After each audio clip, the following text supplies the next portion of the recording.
João capítulo 6, verso 8. João 6, verso 8.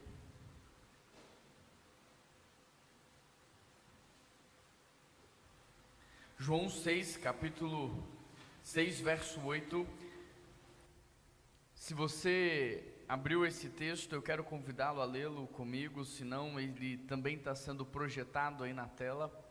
E o texto, ele diz assim: E um dos seus discípulos, André, irmão de Simão Pedro, disse-lhe: Está aqui um rapaz que tem 5 pães de cevada e 2 peixinhos. Mas o que é isso para tantos? E disse Jesus: Mandai assentar os homens. E havia muita relva naquele lugar. Assentaram-se, pois, os homens em número de quase 5.000. E tomou os pães e, havendo dado graças, repartiu pelos discípulos e disse-lhes: Pelo que estavam assentados igualmente também dos peixes, tanto quanto eles queriam. E quando estavam saciados, disse aos seus discípulos: Recolhei os pedaços que sobraram, para que nada se perca. Recolheram, pois, 12 cestos cheios de pedaços de 5 pães de cevada que sobraram daqueles que haviam comido. Feche os seus olhos e vamos orar mais uma vez. Querido Deus e eterno Pai, nós queremos pedir ao Senhor que venha falar conosco nesta manhã. Estas, Deus, são as primícias desse dia. Nós estamos aqui te entregando as nossas primeiras horas. Nós estamos aqui, Deus, te entregando o nosso melhor. Antes que qualquer coisa roube a nossa mente, antes que qualquer coisa esvazie do nosso coração toda a gratidão, nós queremos prestar culto de louvor e adoração ao Senhor. Nós queremos dizer que o Senhor é Deus, que nós somos servos. Nós queremos dizer que o Senhor é bom, perfeito, maravilhoso, bondoso, misericordioso, perdoador, gracioso. Nós queremos, Deus, dizer que nós estamos aqui disponíveis para o Senhor. Fala, Deus, com o teu povo aquilo que o Senhor deseja falar.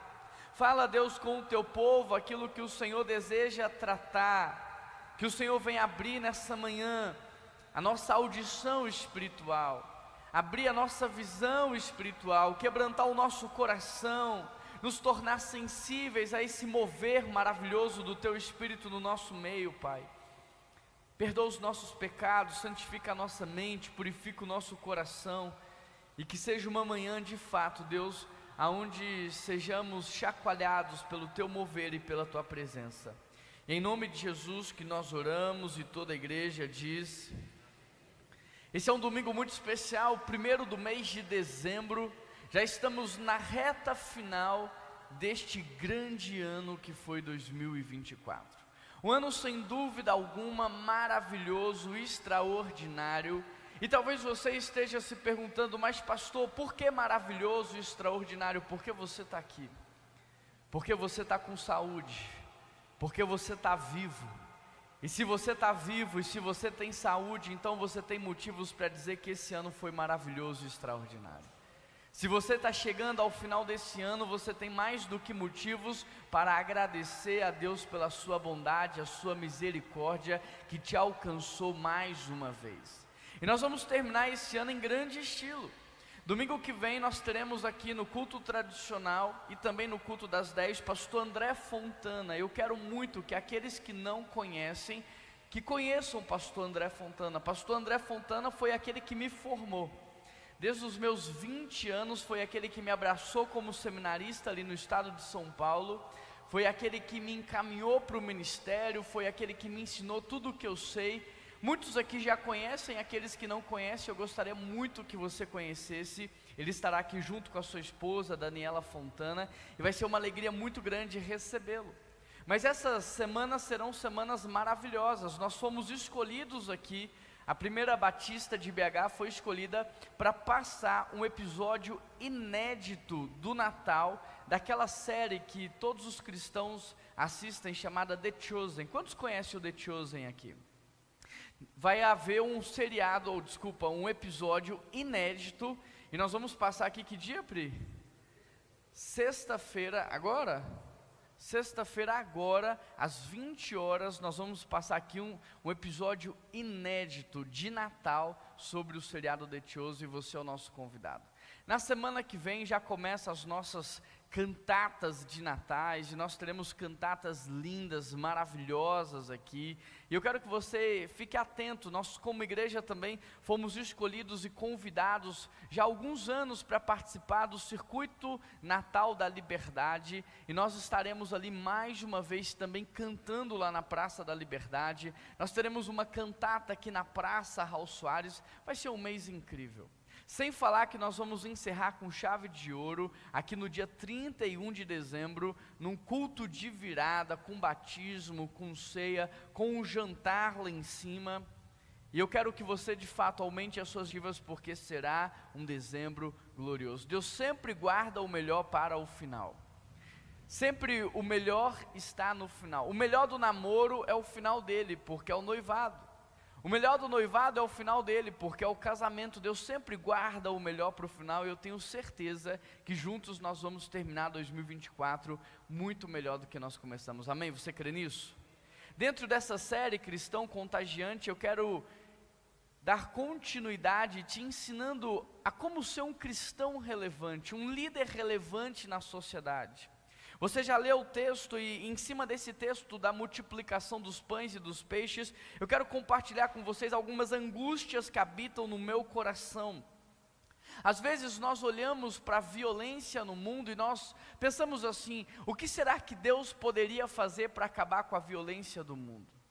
Nós olhamos para a fome da humanidade e nós pensamos: o que será que Deus poderia fazer para acabar com a fome dessas crianças? Nós olhamos para cenas de abusos, cenas de agressão, e nós pensamos: o que será que Deus vai fazer para resolver todas essas intempéries, todas essas crises no mundo? Só que aqui é um desabafo. Nós olhamos para a realidade há mais de 2000 anos e nós estamos esperando, quando na verdade nunca foi uma ordem de Deus esperar. Nunca foi uma ordem de Deus terceirizar a responsabilidade para Ele. Nunca foi um direcionamento de Deus esperarmos que Ele fizesse alguma coisa. A ordem de Deus foi que nós fizéssemos discípulos. A ordem de Deus é que a igreja seja a luz do mundo e o sal da terra. E é por isso que você está esperando o seu bairro mudar e ele não muda. É por isso que você está esperando aquela família que você tanto ama mudar, e ela não muda, porque a ordem não era esperar, mas sim você ser usado como agente de transformação na alteração dessa realidade. E enquanto você está aí sentado nesse banco esperando, tem crianças morrendo de fome neste exato momento. E enquanto você está aqui domingo após domingo esperando, tem mulheres sendo assassinadas por agressão doméstica. E enquanto você está aqui esperando, tem milhares de pessoas orando: Deus, envia alguém, envia uma pessoa, envia um filho, envia alguém para me socorrer. E Deus está aqui tentando usar você, Deus está aqui tentando capacitar você, Deus está aqui ministrando ao seu coração, e você está aí se fazendo de inocente, como se nada tivesse acontecido, esperando Deus fazer alguma coisa. Ele está dizendo: filho, eu quero fazer, mas eu quero fazer através de você, da sua vida, das suas potencialidades, de tudo aquilo que eu tenho te dado. Então, ser um cristão relevante no mundo, ser um líder influente, tem a ver com o que nós vamos aprender aqui. A primeira coisa que nós aprendemos nesse texto é: nunca espere a condição perfeita. Eu vejo muitos líderes, muitas pessoas, muitos cristãos dizendo: não, eu só estou resolvendo essa área da minha vida.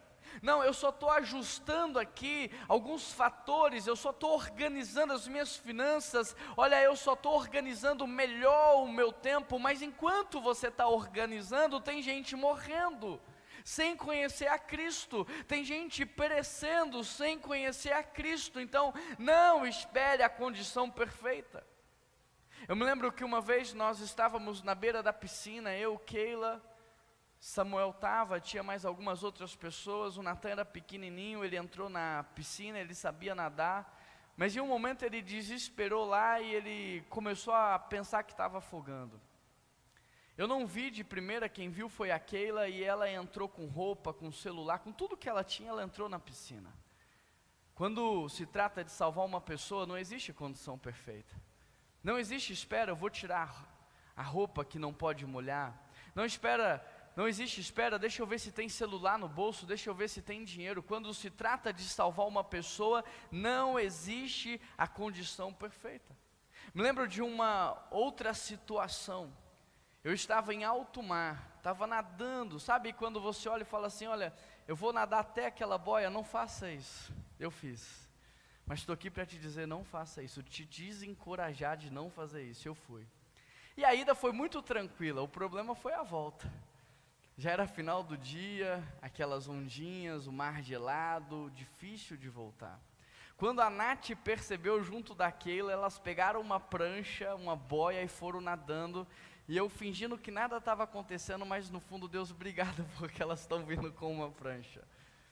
Quando se trata de salvar uma pessoa, não existe a condição perfeita. Não espere a condição perfeita. Aqui, quando nós olhamos para esse texto, nós percebemos que Jesus estava exausto, Jesus estava cansado. Os discípulos já tinham entregado tudo o que eles podiam. Eles haviam ministrado a palavra o dia inteiro, atenderam multidões, pessoas atrás de pessoas. Eles não tiveram tempo de descansar e nem de se alimentar. Aqui é o retorno daquele momento em que Jesus envia eles de 2 em 2, e eles estão voltando e dando relatório para Jesus. Então, enquanto ele está atendendo, enquanto ele está fazendo o milagre, ele está recebendo os relatórios dos discípulos. Só que também esse é o dia em que Jesus recebe a notícia da morte de João Batista. Não há emocional que aguente tudo isso. Não há um físico que suporte tudo isso. Aqui tanto Jesus quanto os discípulos, eles estão verdadeiramente cansados, esgotados, exauridos. E eu pergunto, alguém se identifica nesse final de ano com esse cenário? A realidade é que todos nós estamos cansados. Todos nós estamos exauridos, todos nós estamos esgotados. Esse não é um privilégio seu, esse não é um privilégio meu. Ter uma noite mal dormida, sabe, acordar moído, não é um privilégio de alguns, essa é a realidade do nosso planeta.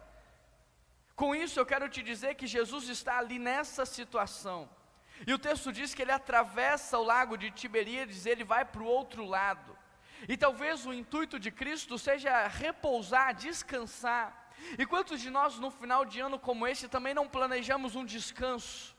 Também não planejamos uma ida para algum lugar, para repousar, para descansar, para renovar a mente, para digerir a notícia da morte de João Batista. O interessante é que a multidão fica sabendo, e quando ela fica sabendo que Jesus está atravessando, ela atravessa também. Querido, entenda uma coisa, a maior prova de que você é uma pessoa cheia do Espírito Santo, é que até quando você quer descansar, as pessoas vão te procurar. A maior prova de que você é alguém que espelha o caráter de Cristo é que as pessoas vão ficar perto de você. Todo mundo que precisa de ajuda vai buscar você. E você vai falar assim, eu não sei o que acontece, mas o tempo todo alguém me liga, alguém me pede ajuda, o que está acontecendo? Não era assim, do nada minha vida mudou. Não é que do nada a sua vida mudou, é que antes as pessoas olhavam para você e não viam Cristo em você. Mas não tem como eu olhar para Cristo e não fazer nada. Zaqueu subiu na árvore. A mulher com fluxo de sangue, correndo o risco de ser condenada, ousou tocar nas vestes dele. Quando nós encontramos Cristo, nós atravessamos multidões, nós atravessamos o lago, nós fazemos o que for preciso para apenas tocar, para apenas ouvir uma palavra. Então quando as pessoas começam a enxergar Jesus na sua vida, não há mais momento de lazer, não há mais momento de descanso. Aonde você estiver, elas vão falar, ora por mim. Aonde você estiver, elas vão falar, eu posso conversar com você, você pode me dar uma palavra de direção. E se isso está acontecendo, não espere o momento perfeito para agir. E se isso não está acontecendo, também Diga: Deus, eu quero viver isso. Porque se eu não estou vivendo isso, se as pessoas não estão me buscando, se as pessoas não estão me procurando, é porque eu não estou carregando a presença. É porque eu não estou sendo a luz que dissipa as trevas, é porque tem algo de errado com a minha espiritualidade. Querido, se você está muito ocioso, com muito tempo de descanso, muito tempo de lazer, é algo de errado com você. Se você entra dentro de um barbeiro para fazer a sua barba, e aquele cara não começa a desabafar com você, se você pega um Uber e a pessoa não começa a desabafar com você, há algo de errado, porque não precisa falar, é algo que as pessoas sentem, é algo que é perceptível no olhar, é algo que muda a atmosfera de onde você está. Então, se você quer ser um líder contagiante, um cristão contagiante, não espere a condição perfeita. Pastor, mas eu estou sofrendo. Vai sofrendo mesmo. Pastor, mas eu estou cansado. Vai cansado mesmo. A segunda coisa que eu aprendo aqui nesse texto é que nós devemos focar apenas na solução dos problemas. Mateus 14:14, Jesus, ele tem compaixão dessa mesma multidão e ele cura essa multidão. Há vários relatos sobre esse momento. Marcos 6:34, Jesus diz: olha, isso está acontecendo conosco, essa compaixão, porque eles são como ovelhas sem pastor. Lucas 9, o mesmo relato, Jesus acolheu a multidão, curava aqueles que precisavam de cura. Jesus não olhou para aquela situação e começou a falar dos problemas. Gente, o problema é o seguinte, é que eu estou cansado. Gente, o problema é o seguinte, é que eu estou esgotado. Vocês estão querendo aqui um monte de coisa, mas eu não tenho condição de dar. Jesus não focou no problema quando a multidão estava com fome. Ele não focou no problema dizendo: mas não tem pão, não tem comida. Se você quer ser um crente contagiante, foque na solução dos problemas. Eu carrego a presença. Sabe, aqueles discípulos disseram: eu não tenho ouro nem prata, mas o que eu tenho eu te dou. Você sempre tem algo para entregar. Embora não seja o ouro e nem a prata, você tem a presença. Embora não seja o ouro e a prata, você tem a paz que excede todo o entendimento, a alegria da salvação. Embora você não tenha ouro e prata, você tem uma mão, você tem um abraço, você tem uma palavra de direção. Não foca no problema, foca na solução. É isso que Jesus vai fazer com os discípulos. Ele vai ajustar o olhar dos discípulos, porque eles vão começar a falar dos problemas, mas Jesus fala da solução. Talvez você está olhando para o seu final de ano e você está focando nos problemas. Eu tenho dívidas. A solução, renegocia elas. Ah, mas a minha dívida é de centenas e centenas e milhares de reais. Renegocia numa parcela bem pequenininha, perder de vista. Há uma solução. Mas eu estou doente, procuro um tratamento, há solução.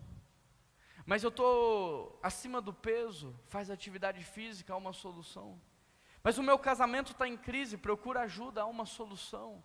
Para cada problema que você trouxer aqui nessa manhã, Jesus vai te apontar uma solução. Para cada situação, enquanto você estiver respirando, tem solução. Enquanto a outra pessoa estiver respirando, tem solução. Então, para cada problema, e aí é uma questão de escolha, você vai escolher olhar para os problemas ou você vai escolher olhar para a solução. Mas não tem como você ser alguém contagiante, inspirador, alguém que transborda, sendo alguém focado em problemas. Terceira coisa que eu aprendo nesse texto: busque Jesus e esteja o tempo todo na presença dele. E grande multidão o seguia porque viu sinais. O texto fala que Jesus estava num determinado lugar e que a multidão estava lá. E o texto fala que Jesus ele atravessa o lago de Tiberíades e que a multidão vai atrás dele. Mas no meio da multidão há sempre algumas pessoas que se destacam. No meio da multidão tem sempre Zaqueu que sobe em cima da árvore porque ele quer mais. No meio da multidão tem a mulher com fluxo de sangue que ousa tocar nas vestes porque quer mais. No meio da multidão tem esse menininho que vai entregar para Jesus os seus 5 pães e 2 peixinhos porque ele quer mais. Você precisa da presença de Deus. Sabe, viver sem a presença de Deus é como o motor de um carro que está funcionando sem óleo. vai fundir, não vai dar certo, uma hora vai parar. Jesus disse: sem mim nada podeis fazer. Não é vocês não podem ministrar sem mim, não é vocês não podem cantar sem mim, não é vocês não podem tocar sem a minha presença, não, é nada. Sem mim vocês não conseguem viver, vocês sobrevivem. Sem a minha presença vocês não conseguem viver pelo propósito, vocês vivem pela proposta.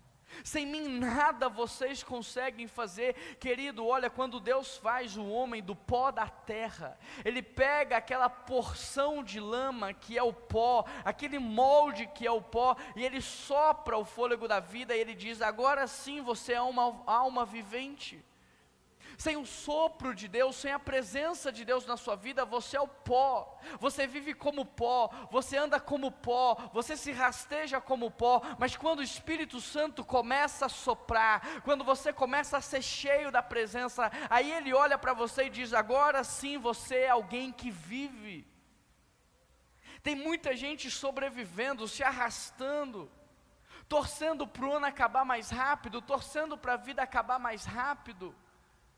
É isso que acontece quando nós não carregamos mais a presença, mas escolha andar na presença, escolha subir na árvore para ver Jesus, escolha tocar na sua veste, ainda que você seja condenado por isso, escolha pagar o preço de estar junto com Ele, escolha atravessar o mar de Tiberíades, escolha dar a volta andando, escolha pagar o preço da presença.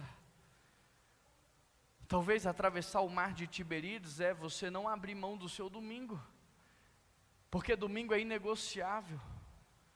Talvez você subir numa árvore como Zaqueu, é você no sábado começar a se preparar para o domingo, porque se você não se prepara para o domingo, você chega aqui morto, exaurido, cansado, e você não desfruta. Está todo mundo cantando, mas você não consegue cantar, a palavra está sendo ministrada, você não consegue ficar atento, porque você dormiu pouco, dormiu tarde, você comeu mal, você fez coisas que não deveria fazer. Sabe, Deus fala para Moisés: cara, tira a sandália.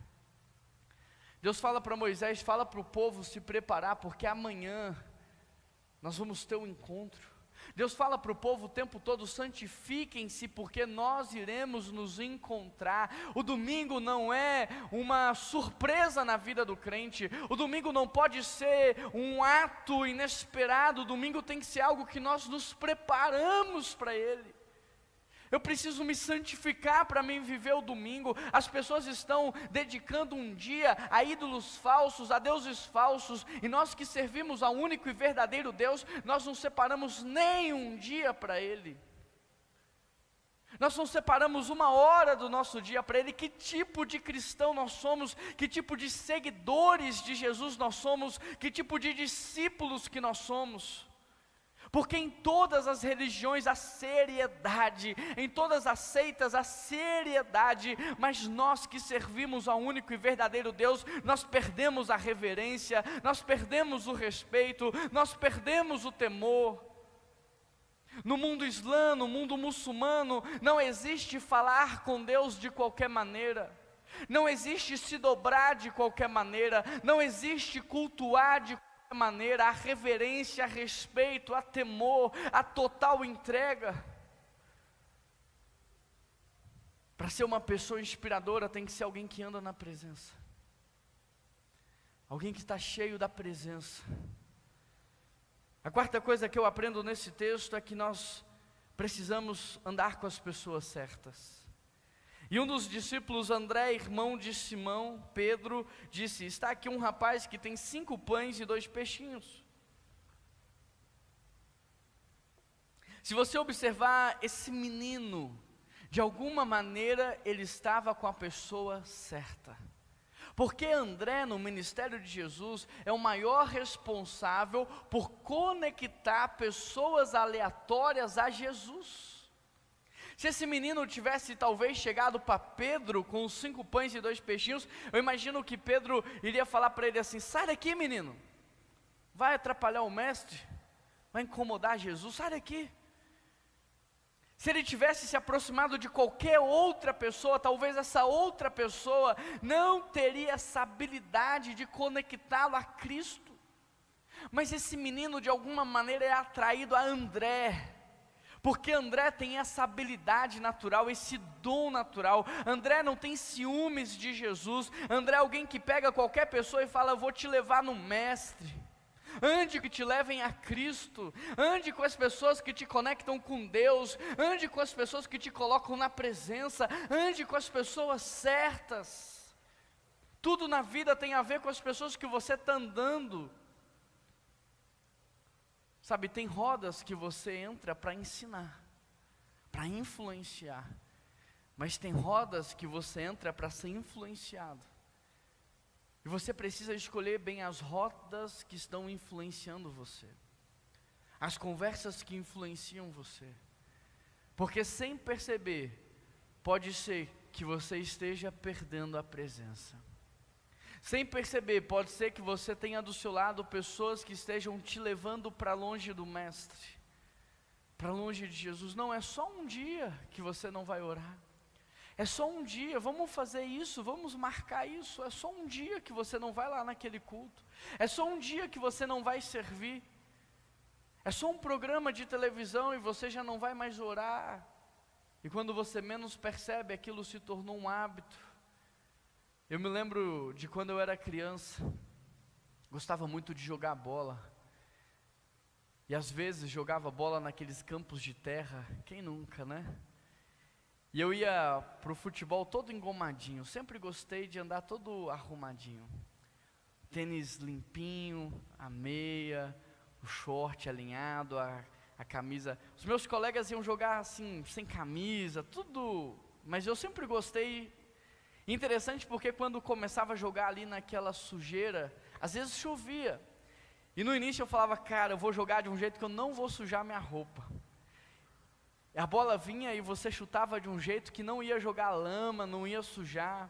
Passava uns 10 minutos, você já viu, já sujou aqui a chuteira, já sujou o meião.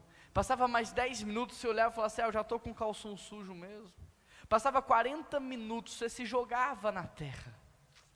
Já aconteceu com você? Você começa não querendo se sujar, mas você vai olhando e vai falando: olha como eu estou, agora eu me entrego. É assim que acontece. Você não quer se perder. Ninguém quer se perder. Ninguém quer se distrair. Ninguém quer ficar longe. Ninguém quer ficar de fora. Mas você começa negociando algumas coisas.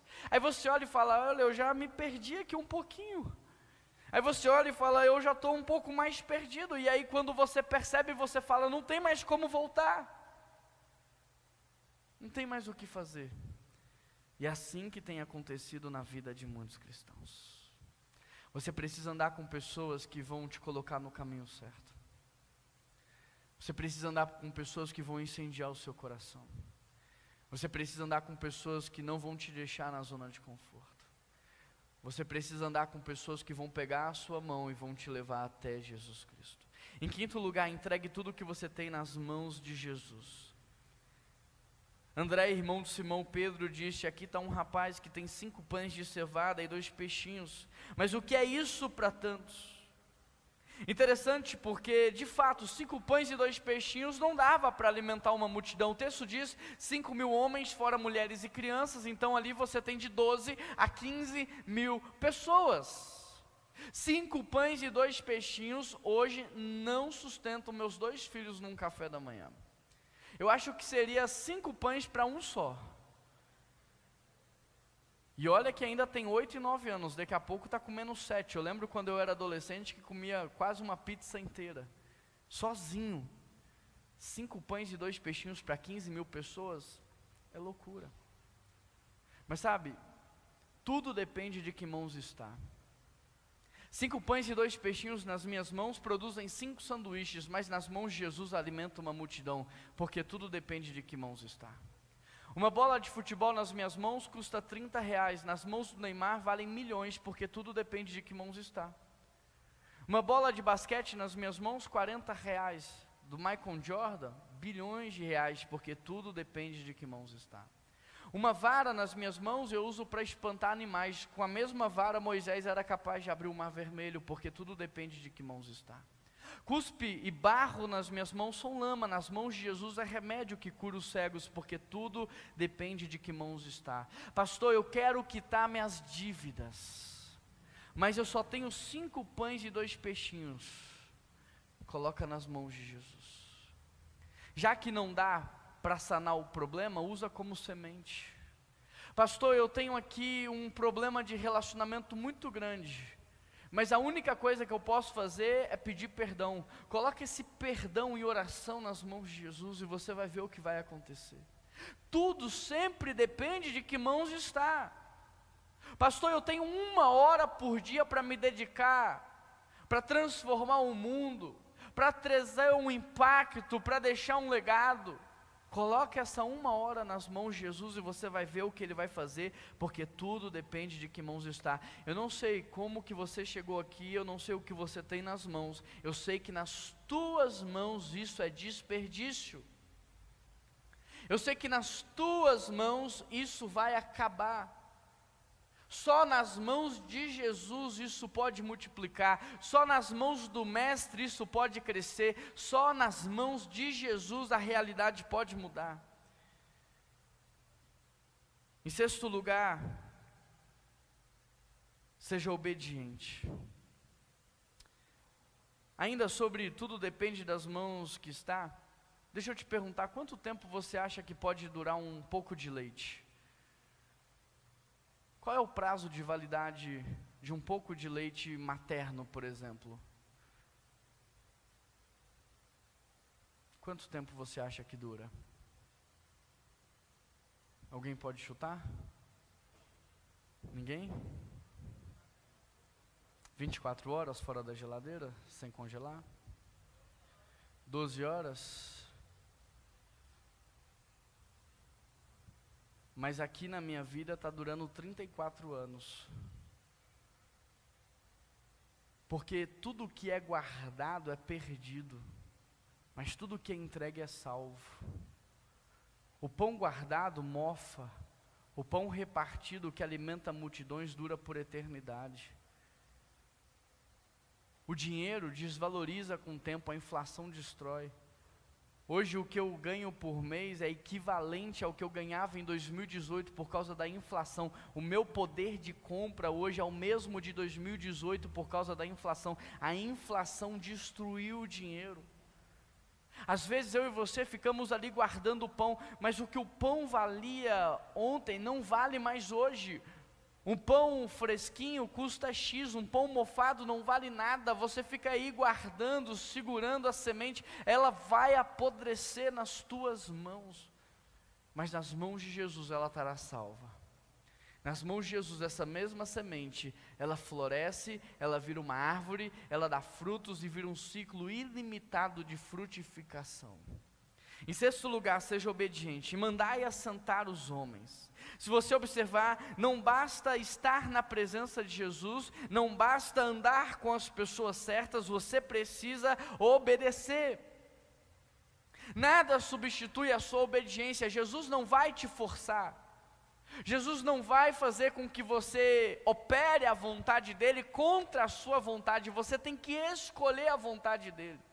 Você tem que escolher renunciar às suas vontades, os seus desejos, para viver a vontade dele. Para que o milagre pudesse acontecer aqui, foi necessário a obediência. E às vezes você está na presença de Deus, às vezes você está com as pessoas certas, você só não quer obedecer. Mas sem a obediência a multiplicação não acontece. A grande marca de todos os homens de Deus e das mulheres de Deus na Bíblia foi sempre a obediência. Porque para Abraão ele disse, saia da sua terra. Para Noé ele falou, construa uma arca. Para Davi ele falou, vai lá e traga a arca de volta. Para cada um Deus mandou uma coisa diferente. Mas o que fez com que eles fossem de fato grandes homens e grandes mulheres foi a obediência. O que Deus está pedindo para você que você não está fazendo? Em 7º lugar, comece a organizar para acontecer. E Deus falou, mandai assentar. Havia uma relva naquele lugar. Assentaram-se, pois, os homens em número de quase 5.000. Começou a haver uma organização. Eles começaram a dividir em grupos menores, para que na hora da multiplicação não houvesse bagunça, não houvesse baderna, para que ninguém pisoteasse o outro, para que nenhum alimento fosse desperdiçado. Às vezes você está aí clamando por um milagre, e Deus está falando: organiza. Precisa de um milagre financeiro na sua vida? Organiza a planilha pelo menos. Organiza quanto que você tem de despesa. Organiza e descubra o valor da sua dívida. Organiza. Precisa de um milagre, de uma cura sobrenatural na sua saúde? Organiza. Organiza a sua alimentação, organiza a sua agenda, organiza as suas horas de sono, organiza. Precisa de um milagre nos seus relacionamentos? Organiza o seu relacionamento. Senta com a pessoa, conversa, dialoga, organiza. Não vai acontecer o milagre se você não organizar, porque Deus não vai dar o pão para perder. Deus não vai colocar o pão que vai ser desperdiçado e jogado fora. E aqui entra um nono aprendizado. Seja responsável, o oitavo aprendizado, seja uma pessoa grata. Então, ande na presença, caminhe com as pessoas certas, organize e agradeça. Jesus pegou o pão e ele deu graças. O milagre não tinha acontecido ainda, mas ele já estava agradecendo. Quando a sua planilha estiver feita, agradeça. Fala: Deus, eu sei que a situação está difícil, eu sei que a situação é cruel, mas eu quero te agradecer, porque eu sei que o Senhor vai me ajudar a resolver isso daqui. Deus, eu sei que o meu diagnóstico é um diagnóstico complicado, mas olha, eu já organizei, vou fazer atividade 3 vezes na semana, eu já organizei a minha alimentação, eu já organizei a minha agenda, então eu te agradeço, porque eu sei que o Senhor me dará a cura. Começa a agradecer. Mas pastor, ainda não aconteceu. Se você está seguindo os passos do milagre, agradeça, porque vai acontecer. Em nono lugar, seja responsável com tudo que Deus faz. E quando estavam saciados, disse aos discípulos: recolhei os pedaços que sobraram, para que nada se perca. Recolheram, encheram 12 cestos cheios de pedaço, para que nada se perdesse. Tem muitas pessoas que elas são irresponsáveis com aquilo que Deus faz. Deus traz uma cura sobre a doença, no dia seguinte a pessoa está vivendo uma vida sedentária de novo.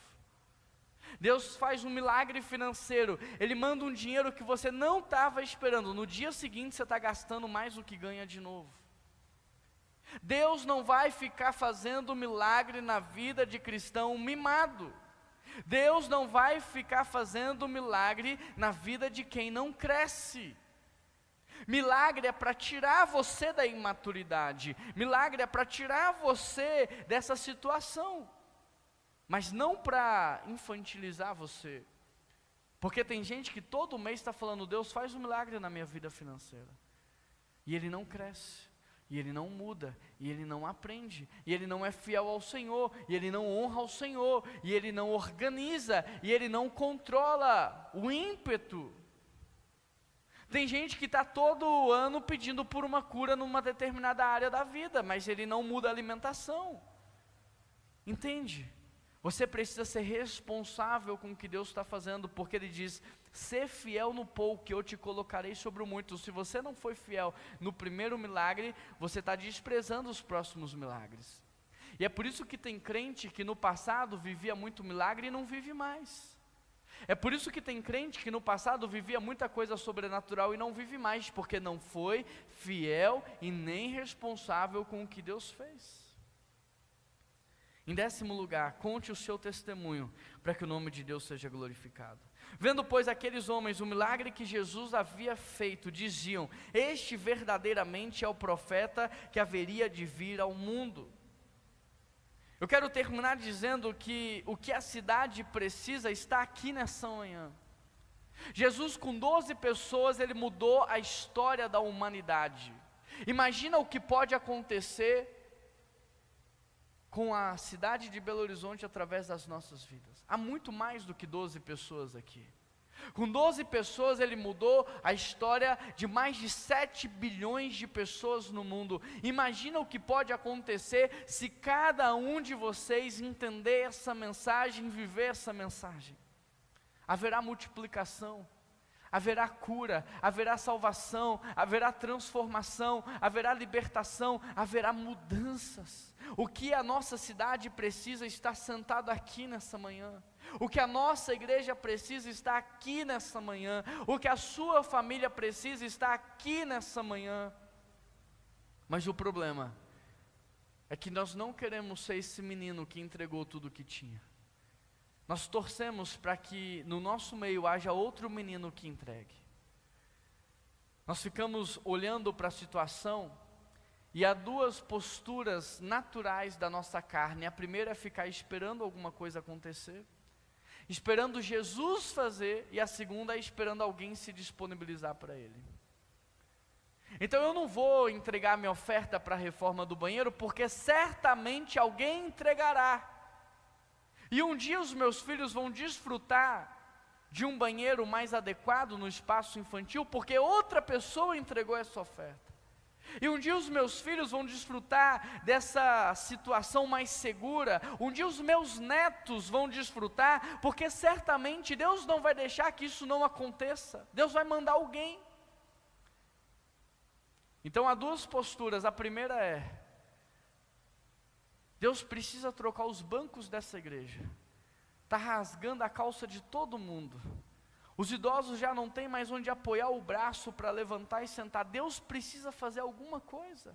Deus toca no coração do prefeito de Belo Horizonte para dar liberação. Deus toca nos órgãos que regulamentam a tombação do patrimônio tombado para que eles liberem. Deus levante alguém para fazer uma doação. Sabe, a nossa postura é essa: esperar, esperar, esperar. E tem 112 anos, olha para esse banco aqui que está atrás daquele, ele está prestes a se abrir, ó. E a gente está vendo, e a gente está esperando. E tem 112 anos que a gente está esperando. Tinha 20 anos que a gente estava esperando para que Deus fizesse alguma coisa no quarto andar da igreja, que estava interditada há 20 anos. E a gente está esperando Deus descer de maneira sobrenatural. E aí a gente vai chegar aqui um dia e vai encontrar agora poltronas e cadeiras mais viáveis. Ou eu estou esperando alguém, eu estou esperando um membro dessa igreja se levantar, ir lá na prefeitura e pedir autorização. Eu estou esperando alguém escrever um projeto para o governo do estado de Minas Gerais, endereçado ao Zema, pedindo: Zema, desce um decreto em cima do Infam para liberar a troca dos bancos. Deus, eu estou esperando alguém levantar com uma oferta para trocar o banco. A gente fica esperando. Aí você está esperando alguém lá e conversar com a tua esposa, alguém lá conversar com o teu marido. Aí você está esperando alguém lá e discipular o seu filho, mentorear o seu filho. Aí você está esperando alguém lá e sentar com você e fazer a sua planilha financeira. Aí você está esperando alguém lá pegar a sua mão, ir no sacolão e fazer um sacolão para a sua casa, porque você não sabe comprar coisas saudáveis e você está esperando. Mas o chamado de Jesus para você nessa manhã é que você seja esse menino, inocente, mas com fé e uma ousadia, que fez com que ele entregasse os 5 pães e 2 peixinhos. Ele mudou a história de 15 mil pessoas, porque ele entregou 5 pães e 2 peixinhos. Não só 15 naquele dia, mas até hoje, as nossas vidas estão sendo impactadas, porque um dia um menino entregou 5 pães e 2 peixinhos. O banheiro do Ministério Infantil estourou. Nós não tínhamos a intenção esse ano de reformar, mas ele estourou. O piso estufou, trincou, e quando fomos tirar o piso, o encanamento todo desestruturado, ainda tudo tubulação de ferro. Imagina quantos anos tinha aquilo. Mas algumas pessoas levantaram a mão, entregaram os 5 pães e 2 peixinhos, e a gente começou. Pela graça e misericórdia de Deus, já estamos na metade da obra. Há 4 anos atrás, nós entramos com a documentação pedindo a troca desses bancos. 2 domingos atrás, o pregador da Baptist Corverland em Londres foi pregar e ele pregou com um blazer tampando o rasgo na calça dele, porque antes dele subir para pregar o banco rasgou. Mas há 4 anos atrás a gente conseguiu, escrevemos a documentação, pedimos, foi, voltou, hoje a gente tem a liberação. Mas nós precisamos de 5 pães e 2 peixinhos para trocar. Nós precisamos de alguém que fala, eu vou abrir uma célula na minha casa, para ganhar os meus vizinhos para Jesus. Qual é os seus 5 pães e 2 peixinhos? Nós precisamos de pessoas que se disponibilizem a visitar outros nos hospitais, nos asilos. Qual é os seus 5 pães e 2 peixinhos dessa manhã? Natal é o mês que a gente comemora o nascimento de Cristo, simbolicamente. E se é o nascimento de Cristo, então é o mês do aniversário dele, simbolicamente. E se o aniversário é dele, é ele que deve ganhar o presente. Qual é o presente que você vai entregar nessa manhã para ele? Feche os seus olhos. E eu queria que você em oração respondesse essa mensagem, dizendo quais são os seus 5 pães e os seus 2 peixinhos.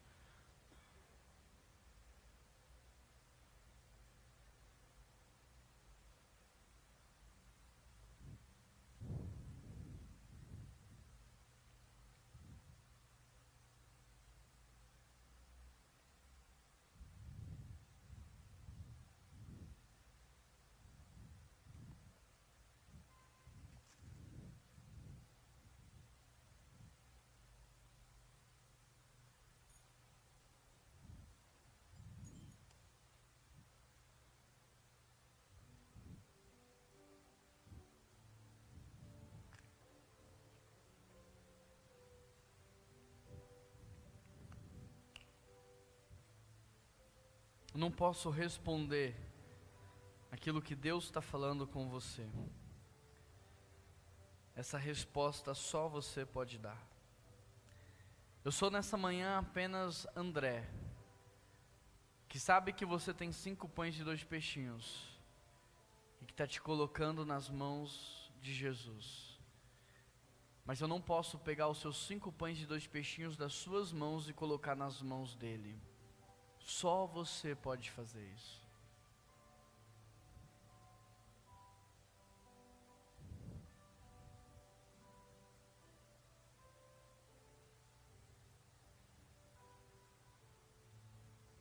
Se você já orou e respondeu a Deus em oração, o teu cálice, fique de pé.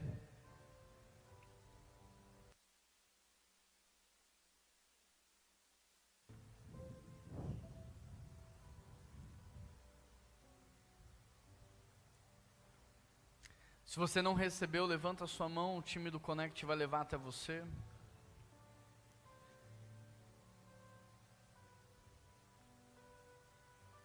Aqui na minha ala direita tem algumas pessoas que não receberam os elementos.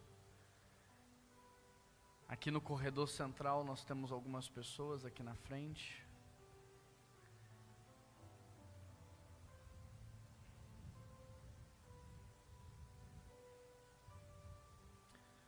Nós temos aqui algumas pessoas. Aqui Kenny à minha direita. Mais alguém não recebeu? À minha esquerda aqui nós temos também. Aqui à esquerda nós temos uma pessoa. Mais alguém não recebeu? Levanta a mão, o time vai levar até você. Se na sua oração você estava temeroso, dizendo, Deus, mas como vai ser se eu te entregar os 5 pães e 2 peixinhos? Eu quero te dizer que teve alguém que não ficou temeroso ao entregar também os 5 pães e 2 peixinhos dele por você. E quando eu olho para esses elementos que estão nas minhas mãos, eu me lembro que Jesus também se entregou por mim e por você. Como que alguém que foi capaz de dar a própria vida por mim, não vai receber de mim também tudo o que eu tenho? Como alguém que me deu todas as coisas, não vai receber de mim também todas as coisas? Como que eu posso ter medo de entregar algo para Jesus, se Ele não poupou nada por mim naquela cruz? Como eu posso ter medo de entregar para Deus se Ele não poupou o seu único filho por amor a nós? João 3,16 diz, porque Deus amou o mundo de tal maneira que entregou o seu único filho, para que todo aquele que nele crê não pereça, mas tenha a vida eterna. Santo Agostinho, tentando traduzir a ideia desse texto, ele diz que Deus ama você de uma forma tão grande, como se não houvesse outra pessoa que Ele pudesse amar. É como se Ele não tivesse que repartir esse amor. É como se Ele não tivesse que administrar esse amor. Esse é o amor que Deus tem por você. E essa ceia, ela é um instrumento de cura para você, que tem colocado o dinheiro acima de Deus. É um instrumento de cura para você que tem colocado os prazeres carnais acima do Senhor, que tem colocado o descanso acima do Senhor, o lazer acima do Senhor, a estabilidade da vida acima do Senhor. É um instrumento de cura para você que tem feito coisas que desabonam e que faz com que você não viva de maneira digna da vocação que você recebeu. Essa ceia não é para te humilhar, essa ceia é para dizer, eu sei o que você fez, mas ainda assim eu decidi te perdoar. Deus sabe o que você fez, e ainda assim Ele te convidou para essa ceia, para que você recebesse o perdão. 1 Coríntios 11:28 diz, examine-se pois o homem a si mesmo, e então coma do pão e beba do cálice. A proposta da ceia nunca foi falar, não coma e nem beba. A proposta da ceia sempre foi, se arrependa e então coma. Se arrependa, volta para a mesa. Se arrependa, volta para a presença. Se arrependa, recomeça de novo.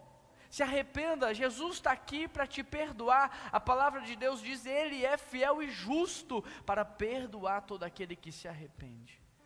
E que Ele pega o teu pecado e Ele lança no mar do esquecimento. Deus, nós queremos pedir perdão ao Senhor pelo que nós temos feito da nossa vida. Nós queremos pedir perdão ao Senhor pelo que nós temos feito do nosso tempo. Nós queremos pedir perdão ao Senhor pelo que nós temos feito dos nossos dons e talentos. Nós queremos pedir perdão ao Senhor pelo que nós temos feito da santidade. Nós queremos pedir o Teu Espírito Santo que produza em nós, na Tua igreja, o genuíno e verdadeiro arrependimento. Não apenas um arrependimento traduzido em lágrimas, mas principalmente um arrependimento traduzido em mudança de rota, em mudança de postura. Que o Senhor Deus possa fazer com que pessoas aqui nessa manhã sejam libertas da nicotina, sejam libertas do cigarro, sejam libertas do álcool, sejam libertas da promiscuidade, sejam libertas da imoralidade. Coloca, Deus, dentro delas uma repulsa pelos princípios e valores das trevas. Coloca dentro delas, ó Deus, uma resistência contra todo ato que irá separá-las do Senhor. Fortaleça essas pessoas na hora da luta e dá para elas a condição de vencer na Tua presença toda e qualquer tentação. Que ela saia daqui nessa manhã mais fortalecida, que ela saia daqui nessa manhã com a amizade renovada, com um compromisso renovado, com a consciência da aliança que um dia ela estabeleceu com o Senhor.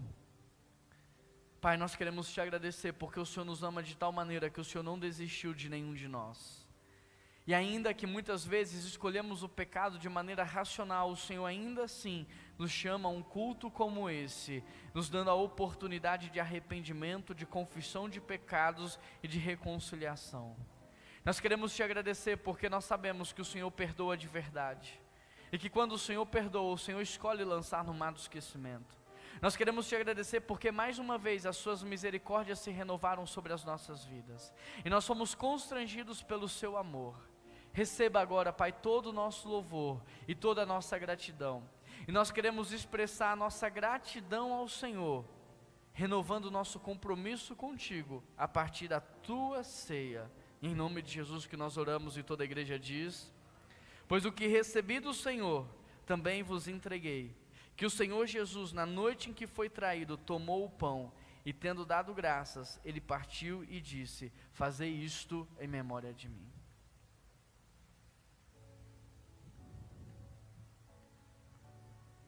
Da mesma forma, depois da ceia, Ele disse: este é o cálice da nova aliança, no meu sangue. Façam isso sempre que beberem em memória de mim.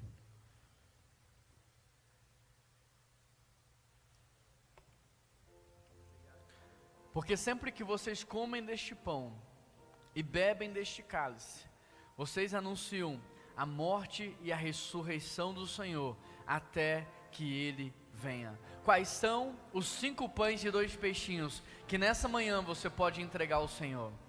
Ele falou o seu coração? Então não tenha medo de entregar, pois o mesmo menino que entregou os 5 pães foi alimentado naquela multidão, e ainda sobraram 12 cestos cheios de comida.